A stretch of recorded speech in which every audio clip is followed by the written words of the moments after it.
ओम श्री परमात्मने नमः। ओम श्री गणेशाय नमो नमः। श्रीमद् भागवत महापुराण कथा द्वितीय स्कंद। भगतजनों, आज से हम श्रीमद् भागवत महापुराण के द्वितीय स्कंद की कथाओं का रसपान कर रहे हैं। इससे पहले हमने प्रथम स्कंद की कथाएं सुनी थी। आज हम द्वितीय स्कंद से अध्याय 1, 2 और 3 की कथा सुनेंगे। आज की कथा में हम सब सुनेंगे ध्यान विधि और भगवान के विराट स्वरूप का वर्णन, भगवान के स्थूल और सूक्ष्म रूपों की धारणा तथा कर्म मुक्ति और साधु मुक्ति का वर्णन, कामनाओं के अनुसार विभिन्न देवताओं की उपासना तथा भगवत भक्ति की प्रार्थनाएं का निरूपण। आज के पावन दिन हम इस पावन कथा का रसपान करेंगे। ओम नमो भगवते वासुदेवाय। श्री शुकदेव जी ने कहा, हे परीक्षित, तुम्हारा लोकहित के लिए किया हुआ यह प्रश्न बहुत ही उत्तम है। मनुष्यों के लिए जितनी भी बातें सुनने, स्मरण करने या कीर्तन करने की हैं, उन सब में से यह श्रेष्ठ है। आत्मज्ञानी महापुरुष ऐसे प्रश्न का बड़ा आदर करते हैं। हे राजेंद्र, जो गृहस्थ घर के काम धंधों में उलझे हुए हैं, अपने स्वरूप को नहीं जानते, उनके लिए हजारों बातें कहने, सुनने एवं सोचने करने की रहती हैं। उनकी सारी उम्र यूं ही बीत जाती है। उनकी रात नींद या स्त्री प्रसंग से कटती है और दिन धन की हाय हाय या फिर कुटुंबियों के भरण पोषण में समाप्त हो जाता है। संसार में जिन्हें अपना अत्यंत घनिष्ठ संबंधी कहा जाता है, वे शरीर, पुत्र, स्त्री आदि कुछ नहीं हैं, असत हैं। परंतु जीव उनके मोह में ऐसा पागल सा हो जाता है कि रात दिन उनको मृत्यु का ग्रास होते देखकर भी चेतता नहीं है। इसलिए हे परीक्षित, जो मनुष्य अभय पद को प्राप्त करना चाहता है, उसे तो सर्वात्मा सर्वशक्तिमान भगवान श्री कृष्ण की ही लीलाओं का श्रवण, कीर्तन और स्मरण करना चाहिए। मनुष्य जन्म का यही इतना ही लाभ है कि चाहे जैसा हो, ज्ञान से, भक्ति से अथवा अपने धर्म की निष्ठा से जीवन को ऐसा बना लिया जाए कि मृत्यु के समय भगवान की स्मृति अवश्य बनी रहे। हे परीक्षित, जो निर्गुण स्वरूप में स्थित हैं एवं विधि निषेध की मर्यादा को लांघ चुके हैं, वे बड़े बड़े ऋषि मुनि भी प्रायः भगवान के अनंत कल्याण में गुण गानों के वर्णन में रमे रहते हैं। द्वापर के अंत में इस भगवत रूप अथवा वेद तुल्य श्रीमद् भागवत नाम के महापुराण का अपने पिता श्री कृष्ण द्वापायन से मैंने अध्ययन किया था। हे राजऋषि, मेरी निर्गुण स्वरूप परमात्मा में पूर्ण निष्ठा है। फिर भी भगवान श्री कृष्ण की मधुर लीलाओं ने बलात् मेरे हृदय को अपनी ओर आकर्षित कर लिया है। यही कारण है कि मैंने इस पुराण का अध्ययन किया। तुम भगवान के परम भक्त हो, इसलिए तुम्हें मैं इसे सुनाऊंगा। जो इसके प्रति श्रद्धा रखते हैं, उनकी शुद्ध चित्तवृत्ति भगवान श्री कृष्ण के चरणों में अनन्य प्रेम के साथ बहुत शीघ्र लग जाती हैं। जो लोग लोक या परलोक की किसी भी वस्तु की इच्छा करते हैं या इसके विपरीत संसार में दुख का अनुभव करके जो उससे विरक्त हो गए हैं और निर्भय मोक्ष पद को प्राप्त करना चाहते हैं, उन साधकों के लिए तथा योग संपन्न सिद्ध ज्ञानियों के लिए भी समस्त शास्त्रों का यही निर्णय है कि वे भगवान के नामों का प्रेम से संकीर्तन करें। अपने कल्याण साधन की ओर से असावधान रहने वाले पुरुषों की वर्षों लंबी आयु भी अनजाने में ही व्यर्थ बीत जाती है। उससे क्या लाभ? सावधानी से ज्ञान पूर्वक बिताई हुई घड़ी 2 घड़ी भी श्रेष्ठ है, क्योंकि उसके द्वारा अपने कल्याण की चेष्टा तो की जा सकती है। राजऋषि खटवांग अपनी आयु की समाप्ति का समय जानकर 2 घड़ी में ही सब कुछ त्याग कर भगवान के अभय पद को प्राप्त हो गए थे। हे परीक्षित, अभी तो तुम्हारे जीवन की अवधि 7 दिन की है। इस बीच में ही तुम अपने परम कल्याण के लिए जो कुछ करना चाहिए वह सब कर लो। मृत्यु का समय आने पर मनुष्य घबराए नहीं। उसे चाहिए कि वह वैराग्य के शस्त्र से शरीर और उससे संबंध रखने वालों के प्रति ममता को काट डाले। धैर्य के साथ घर से निकलकर पवित्र तीर्थ के जल में स्नान करें और पवित्र तथा एकांत स्थान में विधि पूर्वक आसन लगाकर बैठ जाए। तत्पश्चात परम पवित्र ए उ मैं इन 3 मात्राओं से युक्त प्रणव का मन ही मन जप करें। प्राणवायु को वश में करके मन का दमन करें और एक क्षण के लिए भी प्रणव को न भूलें। बुद्धि की सहायता से मन के द्वारा इंद्रियों को उनके विषयों से हटा लें और कर्म की वासनाओं से चंचल हुए मन को विचार के द्वारा रोककर भगवान के मंगलमय रूप में लगाएं। स्थिर चित्त से भगवान के श्री विग्रह में से किसी एक अंग का ध्यान करें। इस प्रकार एक एक अंग का ध्यान करते करते विषय वासना से रहित मन को पूर्ण रूप से भगवान में ऐसा तल्लीन कर दे कि फिर और किसी विषय का चिंतन ही न हो। वही भगवान विष्णु का परम पद है, जिसे प्राप्त करके मन भगवत प्रेम रूप आनंद से भर जाता है। यदि भगवान का ध्यान करते समय मन रजोगुण से विक्षिप्त या तमोगुण से मूढ़ हो जाए तो घबराए नहीं। धैर्य के साथ योग धारणा के द्वारा उसे वश में करना चाहिए, क्योंकि धारणा उक्त दोनों गुणों के दोषों को मिटा देती है। धारणा स्थिर हो जाने पर ध्यान में जब योगी अपने परम मंगलमय आश्रय अर्थात भगवान को देखता है, तब उसे तुरंत ही भक्ति योग की प्राप्ति हो जाती है। इतनी बात सुनकर परीक्षित ने पूछा, हे ब्राह्मण, धारणा किस साधन से किस वस्तु में किस प्रकार की जाती है और उसका क्या स्वरूप माना गया है, जो कि शीघ्र ही मनुष्य के मन का मैल मिटा देती है। परीक्षित की यह बात सुनकर श्री शुकदेव जी ने उनसे कहा कि हे परीक्षित, आसन, श्वास, आसक्ति और इंद्रियों पर विजय प्राप्त करके फिर बुद्धि के द्वारा मन को भगवान के स्थूल रूप में लगाना चाहिए। यह कार्य रूप संपूर्ण विश्व जो कुछ कभी था, है या होगा, सब का सब जिसमें दिख पड़ता है, वही भगवान का स्थूल से स्थूल और विराट शरीर है।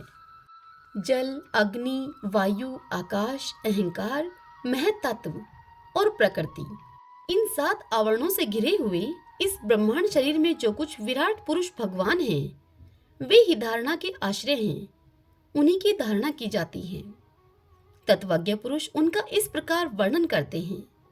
पाताल विराट पुरुष के तलवे हैं, उनकी एड़ियां और पंजे रसातल हैं। दोनों गुल्फ एड़ी के ऊपर की गांठें महातल हैं। उनके पैर के पिंडे तलातल हैं। विश्व मूर्ति भगवान के दोनों घुटने सूतल हैं। जांघें वितल और अतल हैं। पेड़ू भूतल हैं। हे परीक्षित, उनके नाभि रूप सरोवर को ही आकाश कहते हैं। आदि पुरुष परमेश्वर की छाती को स्वर्गलोक, गले को महरलोक, मुख को जललोक और ललाट को तपोलोक कहते हैं। उन सहस्त्र सिर वाले भगवान का मस्तक समूह ही सत्यलोक है। इंद्रादि देवता उनकी भुजाएं हैं। दिशाएं कान और शब्द श्रवण इंद्रिय हैं।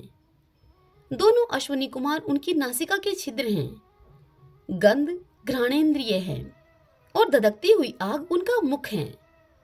भगवान विष्णु के नेत्र अंतरिक्ष हैं। उनमें देखने की शक्ति वह सूर्य हैं। दोनों पल के रात और दिन हैं। उनका भूर्व विलास ब्रह्मालोक है। तालु जल है और जीवा रस। दोनों को भगवान का ब्रह्मारंध्र कहते हैं और यम को दाढ़े बताते हैं। सब प्रकार के स्नेह दांत हैं और उनकी जगन मोहिनी माया को ही उनकी मुस्कान कहते हैं। यह अनंत सृष्टि उसी माया का कटाक्ष विक्षेप है। लज्जा ऊपर का होठ और लोभ नीचे का होठ है। धर्म स्तन और अधर्म पीठ है। प्रजापति उनके मूत्रेंद्रिय हैं। मित्रा वरुण अंडकोश हैं। समुद्र कोख हैं और बड़े बड़े पर्वत उनकी हड्डियां हैं। हे राजन, विश्व मूर्ति विराट पुरुष की नाड़ियां नदियां हैं। वृक्ष रोम हैं। परम प्रबल वायु श्वास हैं। काल उनकी चाल है और गुणों का चक्कर चलाते रहना ही उनका कर्म है। हे परीक्षित, बादलों को उनके केश मानते हैं। संध्या उन अनंत का वस्त्र है।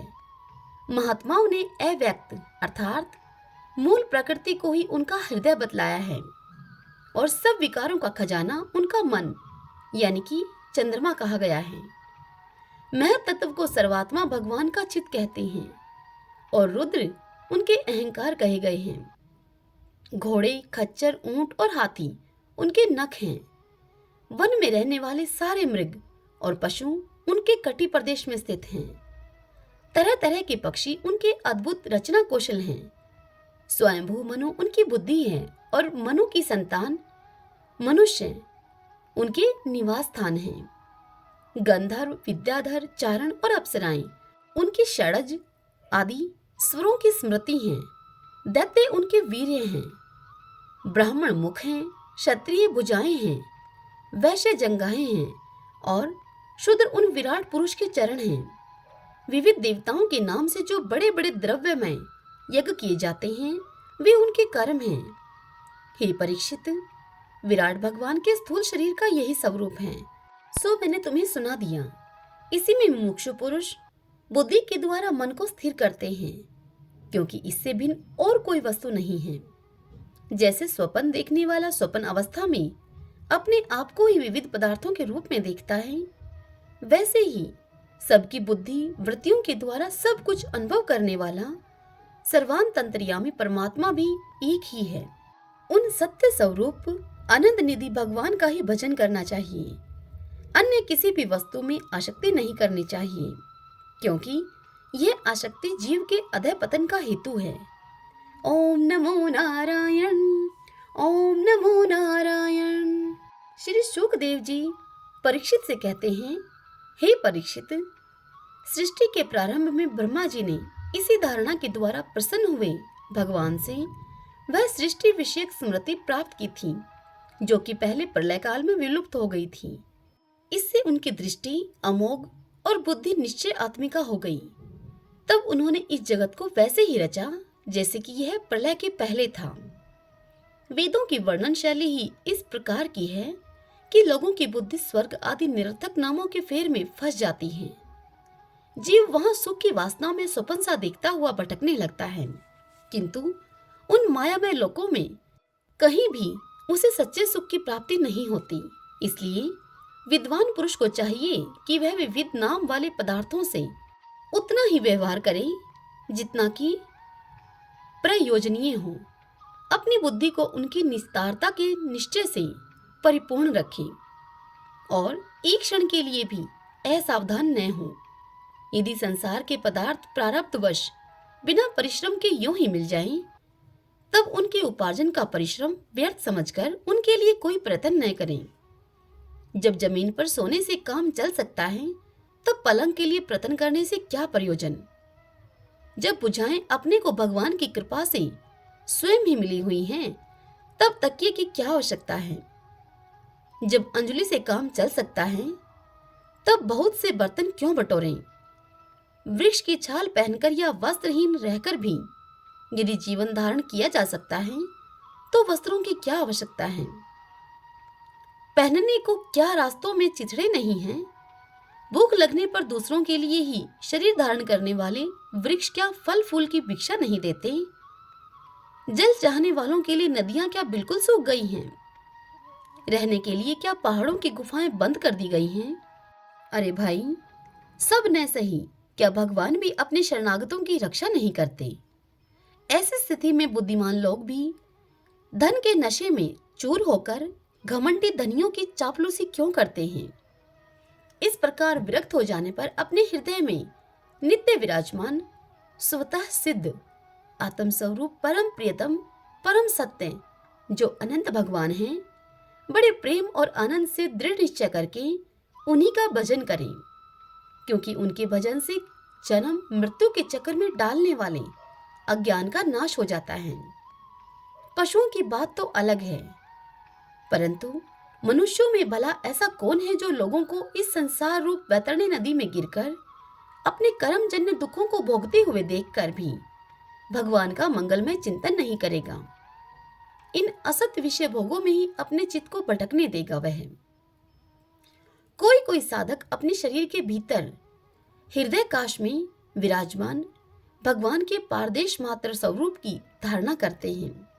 वे ऐसा ध्यान करते हैं कि भगवान की चार भुजाओं में शंख, चक्र, गदा और पद्म हैं। उनके मुख पर प्रसन्नता झलक रही है। कमल के समान विशाल और कोमल नेत्र हैं। कदम्ब के पुष्प की केसर के समान पीला वस्त्र धारण किए हुए हैं। भुजाओं में श्रेष्ठ रत्नों से जड़े हुए सोने के बाजूबंद शोभायमान हैं। सिर पर बड़ा ही सुंदर मुकुट और कानों में कुंडल हैं, जिनमें जड़े हुए बहुमूल्य रत्न जगमगा रहे हैं। उनके चरण कमल योगेश्वरों के खिले हुए हृदय कमल की कर्णिका पर विराजित हैं। उनके हृदय पर श्रीवत्स का चिन्ह है, एक सुनहरी रेखा है। गले में कौस्तुभ मणि लटक रही है। वक्षस्थल कभी न कुम्भलाने वाली वनमाला से घिरा हुआ है। वे कमर में कमरधनी, उंगलियों में बहुमूल्य अंगूठी, चरणों में नूपुर और हाथों में कंगन आदि आभूषण धारण किए हुए हैं। उनके बालों की लटें बहुत चिकनी, निर्मल, घुंघराली और नीली हैं। उनका मुख कमल मंद मंद मुस्कान से खिल रहा है। लीलापूर्ण उन्मुक्त हास्य और चितवन से शोभायमान बाहों के द्वारा वे भगत जनों पर अत्यंत अनुग्रह की वर्षा कर रहे हैं। जब तक मन इस धारणा के द्वारा स्थिर न हो जाए, तब तक बार बार इन चितवन स्वरूप भगवान को देखते रहने की चेष्टा करनी चाहिए। भगवान के चरण कमलों से लेकर उनके मुस्कान युक्त मुख कमल पर्यंत समस्त अंगों की एक एक करके बुद्धि के द्वारा धारणा करनी चाहिए। जैसे जैसे बुद्धि शुद्ध होती जाएगी, वैसे वैसे चित्त स्थिर होता जाएगा। जब एक अंग का ध्यान ठीक ठीक होने लगे, तब उसे छोड़कर दूसरे अंग का ध्यान करना चाहिए। विश्वेश्वर भगवान दृश्य नहीं, दृष्टा हैं। सगुण निर्गुण सब कुछ इन्हीं का स्वरूप है। जब तक इनमें अनन्य प्रेम में भक्ति योग न हो जाए, तब तक साधक को नित्य नैमित्तिक कर्मों के बाद एकाग्रता से भगवान के उपयुक्त स्थूल रूप का ही चिंतन करना चाहिए।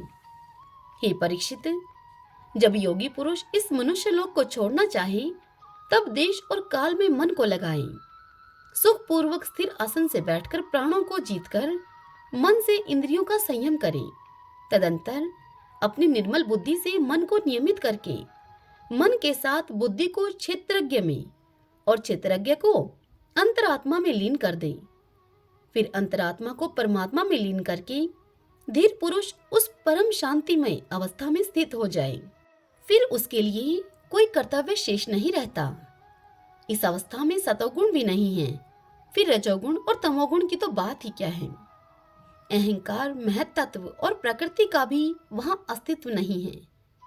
उस स्थिति में जब देवताओं के नियामक काल की भी दाल नहीं गलती, तब देवता और उनके अधीन रहने वाले प्राणी तो रह ही कैसे सकते हैं। योगी लोग यह नहीं इस प्रकार परमात्मा से भिन्न पदार्थों का त्याग करना चाहते हैं और शरीर तथा उसके संबंधी पदार्थों में आत्म बुद्धि का त्याग करके हृदय के द्वारा पद पद पर भगवान के जिस परम पूज्य स्वरूप का आलिंगन करते हुए अनन्य प्रेम से परिपूर्ण रहते हैं, वही भगवान विष्णु का परम पद है। इस विषय में समस्त शास्त्रों की सम्मति है। ज्ञान दृष्टि के बल से जिसके चित्त की वासना नष्ट हो गई है, उस ब्रह्मनिष्ठ योगी को इस प्रकार अपने शरीर का त्याग करना चाहिए। पहले एड़ी से अपनी गुदा को दबाकर स्थिर हो जाए और तब बिना घबराहट के प्राण वायु को षट चक्र भेदन की रीति से ऊपर ले जाए। मनस्वी योगी को चाहिए कि नाभि चक्र मणिपूरक में स्थित वायु को हृदय चक्र अनाहत में, वहां से उदान वायु के द्वारा वक्षस्थल के ऊपर विशुद्ध चक्र में, फिर उस वायु को धीरे धीरे तालुमूल में अर्थात विशुद्ध चक्र के अग्रभाग में चढ़ा दें। तदंतर 2 आंख, 2 कान, 2 नास छिद्र और मुख, इन 7 छिद्रों को रोककर उस तालुमूल में स्थित वायु को बाहों के बीच में आज्ञा चक्र में ले जाए।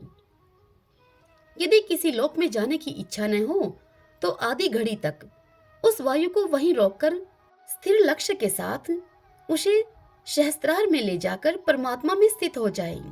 इसके बाद ब्रह्मारंध्र का भेदन करके शरीर इंद्रिय आदि को छोड़ दे। हे परीक्षित, यदि योगी की इच्छा हो कि मैं ब्रह्मालोक में जाऊं, 8 सिद्धियां प्राप्त करके आकाशचारी सिद्धों के साथ विहार करूं अथवा त्रिगुणमय ब्रह्मांड के किसी भी प्रदेश में विचरण करूं, तो उसे मन और इंद्रियों को साथ ही लेकर शरीर से निकलना चाहिए। योगियों का शरीर वायु की भांति सूक्ष्म होता है। उपासना, तपस्या, योग और ज्ञान का सेवन करने वाले योगियों को त्रिलोकी के बाहर और भीतर सर्वत्र स्वच्छंद रूप से विचरण करने का अधिकार होता है। केवल कर्मों के द्वारा इस प्रकार बेरोक टोक विचरना नहीं हो सकता। हे परीक्षित, योगी ज्योतिर्मय मार्ग सुषुम्ना के द्वारा जब ब्रह्मालोक के लिए प्रस्थान करता है, तब पहले वह आकाश मार्ग से अग्निलोक में जाता है। वहां उसके बचे खुचे मल भी जल जाते हैं। इसके बाद वह वहां से ऊपर भगवान श्री हरि के शिशुमार नामक ज्योतिर्मय चक्र पर पहुंचता है। भगवान विष्णु का यह शिशुमार चक्र विश्व ब्रह्मांड के भ्रमण का केंद्र है। उसका अतिक्रमण करके अत्यंत सूक्ष्म एवं निर्मल शरीर से वह अकेला ही महरलोक में जाता है। वह लोक ब्रह्मा वेताओं के द्वारा भी वंदित है और उसमें कल्प पर्यंत जीवित रहने वाले देवता विहार करते रहते हैं। फिर जब प्रलय का समय आता है, तब नीचे के लोकों के शेष के मुख से निकली हुई आग के द्वारा भस्म होते देखकर वह ब्रह्मालोक में चला जाता है। जिस ब्रह्मालोक में बड़े बड़े सिद्धेश्वर विमानों पर निवास करते हैं, उस ब्रह्मालोक की आयु ब्रह्मा की आयु के समान ही 2 प्रार्ध की है। वहां न शोक है, न दुख है, न बुढ़ापा है, न मृत्यु है। फिर वहां किसी प्रकार का उद्वेग या फिर भय तो हो ही कैसे सकता है। वहां यदि दुख है तो केवल एक बात का, वह यही कि इस परम पद को न जानने वाले लोगों के जन्म मृत्यु में अत्यंत घोर संकटों को देखकर दयावश वहां के लोगों के मन में बड़ी व्यथा होती है। सत्यलोक में पहुंचने के पश्चात वह योगी निर्भय होकर अपने सूक्ष्म शरीर को पृथ्वी से मिला देता है। तत्पश्चात उतावली न करते हुए 7 आवरणों का भेदन करता है। पृथ्वी रूप से जल को और जल रूप से अग्नि में आवरणों को प्राप्त होकर वह ज्योति रूप से वायु रूप आवरण में आ जाता है और वहां से समय पर ब्रह्मा की अनंतता का बोध कराने वाले आकाश रूप आवरण को प्राप्त करता है। इस प्रकार स्थूल आवरणों को पार करते समय उसकी इंद्रियां भी अपने सूक्ष्म अधिष्ठान में लीन होती जाती हैं। घ्राणेन्द्रिय गंध तन्मात्रा में, रसना रस तन्मात्रा में, नेत्र रूप तन्मात्रा में, त्वचा स्पर्श तन्मात्रा में, श्रोत्र शब्द तन्मात्रा में और कर्मेंद्रियां अपनी अपनी क्रिया शक्ति में मिलकर अपने अपने सूक्ष्म स्वरूप को प्राप्त हो जाती हैं। इस प्रकार योगी पंचभूतों के स्थूल सूक्ष्म आवरणों को पार करके अहंकार में प्रवेश करता है। वहां सूक्ष्म भूतों को तामस अहंकार में, इंद्रियों को राजस अहंकार में तथा मन और इंद्रियों के अधिष्ठाता देवताओं को सात्विक अहंकार में लीन कर देता है। इसके बाद अहंकार के सहित लय रूप गति के द्वारा मह तत्व में प्रवेश करके अंत में समस्त गुणों के लय स्थान प्रकृति रूप आवरण में जा मिलता है। हे परीक्षित, महाप्रलय के समय प्रकृति रूप आवरण का भी लय हो जाने पर वह योगी स्वयं आनंद स्वरूप होकर अपने उस निरावरण रूप से आनंद स्वरूप शांत परमात्मा को प्राप्त हो जाता है, जिसे फिर इस भगवन्मयी गति की प्राप्ति हो जाती है। उसे फिर इस संसार में नहीं आना पड़ता। हे परीक्षित, तुमने जो पूछा था उसके उत्तर में मैंने वेदोक्त द्विविध सनातन मार्ग साधो मुक्ति और कर्म मुक्ति का तुमसे वर्णन किया। पहले ब्रह्मा जी ने भगवान वासुदेव की आराधना करके उनसे जब प्रश्न किया था, तब उन्होंने उत्तर में इन्हीं दोनों मार्गों की बात ब्रह्मा जी से कही थी। संसार चक्र में पड़े हुए मनुष्य के लिए जिस साधन के द्वारा उसे भगवान श्री कृष्ण की अनन्य प्रेममयी भक्ति प्राप्त हो जाए, उसके अतिरिक्त और कोई भी कल्याणकारी मार्ग नहीं है। भगवान ब्रह्मा ने एकाग्रचित से सारे वेदों का 3 बार अनुशीलन करके अपनी बुद्धि से यही निश्चय किया कि जिससे सर्वात्मा भगवान श्री कृष्ण के प्रति अनन्य प्रेम प्राप्त हो, वही सर्वश्रेष्ठ धर्म है। समस्त चर अचर प्राणियों में उनके आत्मा रूप से भगवान श्री कृष्ण ही लक्षित होते हैं, क्योंकि ये बुद्धि आदि दृश्य पदार्थ उनका अनुमान कराने वाले लक्षण हैं। वे इन सब के साक्षी एकमात्र दृष्टा हैं। हे परीक्षित, इसलिए मनुष्यों को चाहिए कि सब समय और सभी स्थितियों में अपनी संपूर्ण शक्ति से भगवान श्री हरि का ही श्रवण, कीर्तन और स्मरण करें। हे राजन, संत पुरुष आत्म स्वरूप भगवान की कथा का मधुर अमृत बांटते ही रहते हैं। जो अपने कान के दोनों में भर भर कर उनका पान करते हैं, उनके हृदय में विषयों का विषैला प्रभाव जाता रहता है। वह शुद्ध हो जाता है और वे भगवान श्री कृष्ण के चरण कमलों की सनिधि प्राप्त कर लेते हैं। ओम नमो नारायण, ओम नमो नारायण। इतनी कथा सुनाकर श्री शुकदेव जी परीक्षित से कहते हैं, हे परीक्षित, तुमने जो मुझसे पूछा था कि मरते समय बुद्धिमान मनुष्य को क्या करना चाहिए, उसका उत्तर मैंने तुम्हें दे दिया है। जो ब्रह्मा तेज का इच्छुक हो वह बृहस्पति की, जिसे इंद्रियों की विशेष शक्ति की कामना हो वह इंद्र की, और जिसे संतान की लालसा हो वह प्रजापतियों की उपासना करे।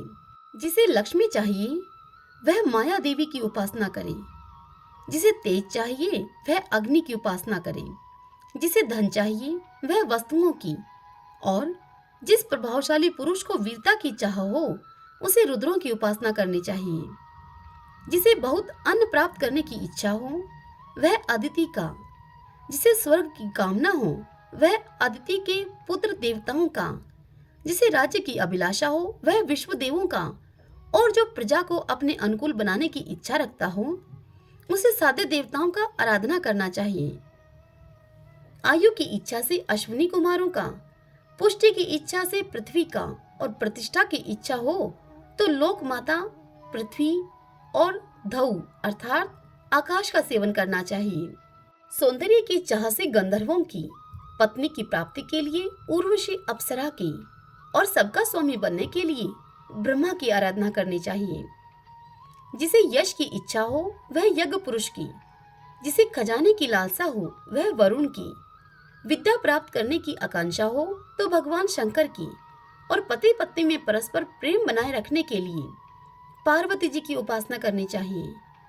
धर्म उपार्जन करने के लिए विष्णु भगवान की, वंश परंपरा की रक्षा के लिए पितरों की, बाधाओं से बचने के लिए यक्षों की, और बलवान होने के लिए मरुद गणों की आराधना करनी चाहिए। राज्य के लिए मनवंतरों के अधिपति देवों को, अभिचार के लिए निरृतिकों को, भोगों के लिए चंद्रमा को, और निष्कामता प्राप्त करने के लिए परम पुरुष नारायण को भजना चाहिए। और जो बुद्धिमान पुरुष हैं वह चाहे निष्काम हो, समस्त कामनाओं से युक्त हो अथवा मोक्ष चाहता हो, उसे तो त्रिव भक्ति योग के द्वारा केवल पुरुषोत्तम भगवान की ही आराधना करनी चाहिए।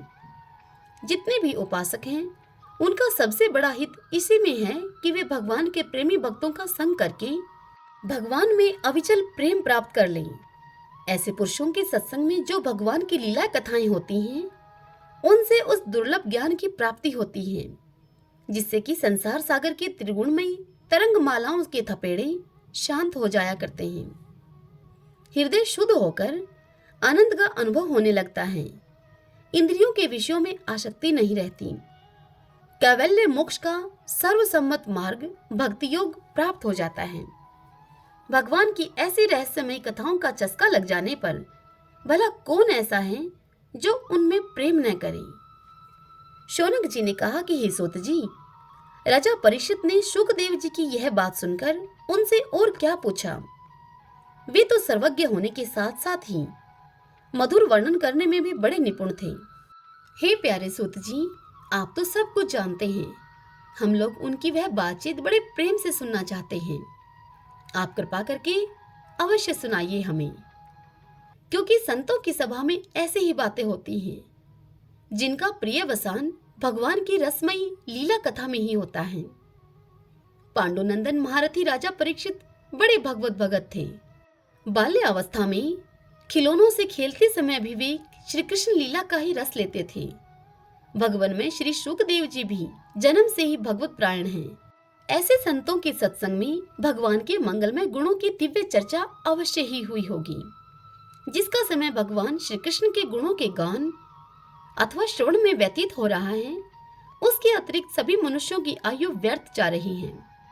ये भगवान सूर्य प्रतिदिन अपने उदय और अस्त से उनकी आयु को छीनते जा रहे हैं।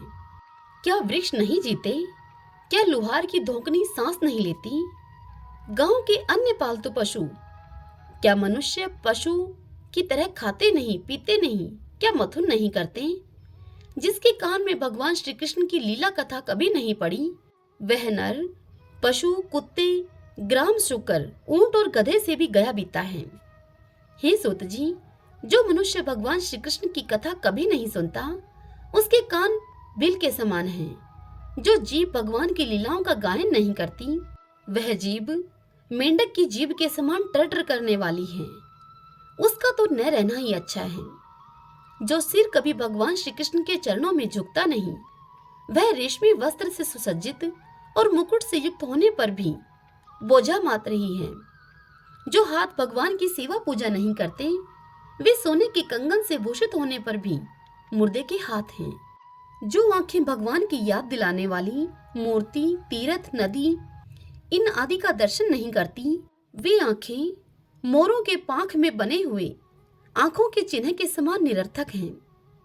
मनुष्यों के वे पैर चलने की शक्ति रखने पर भी न चलने वाले पेड़ों के जैसे ही हैं, जो भगवान की लीला स्थलियों की यात्रा नहीं करते। जिस मनुष्य ने भगवत प्रेमी संतों के चरणों की धूल कभी सिर पर नहीं चढ़ाई, वह जीता हुआ भी मुर्दा ही है। जिस मनुष्य ने भगवान के चरणों पर चढ़ी हुई तुलसी की सुगंध लेकर उसकी सराहना नहीं की, वह श्वास लेता हुआ भी श्वास रहित शव है। हे सुत जी, वह हृदय नहीं लोहा है, जो भगवान के मंगलमय नामों का श्रवण कीर्तन करने पर भी पिघल कर उन्हीं की ओर बह नहीं जाता। जिस समय हृदय पिघल जाता है, उस समय नेत्रों में आंसू छलकने लगते हैं और शरीर का रोम रोम खिल उठता है। हे प्रिय सूत जी, आपकी वाणी हमारे हृदय को मधुरता से भर देती है। इसलिए भगवान के परम भक्त, आत्मविद्या विशारद श्री शुकदेव जी ने परीक्षित के सुंदर प्रश्न करने पर जो कुछ उनसे कहा, वह संवाद आप कृपा करके हम लोगों को सुनाइए। हरि ओम तत्सत। ओम नमो नारायण। ओम नमो नारायण। ओम श्री परमात्मने नमः। ओम श्री कृष्णाय नमो नमः। भगतजनों, आज की यह कथा यहीं समाप्त होती है। इससे आगे की कथा हम कल सुनेंगे। कल के अध्याय की कथा में हम सुनेंगे राजा का सृष्टि विषयक प्रश्न और शुकदेव जी का कथा आरंभ तथा सृष्टि वर्णन। कल हम इस पावन कथा का रसपान करेंगे। जय श्री कृष्णा। राधे राधे।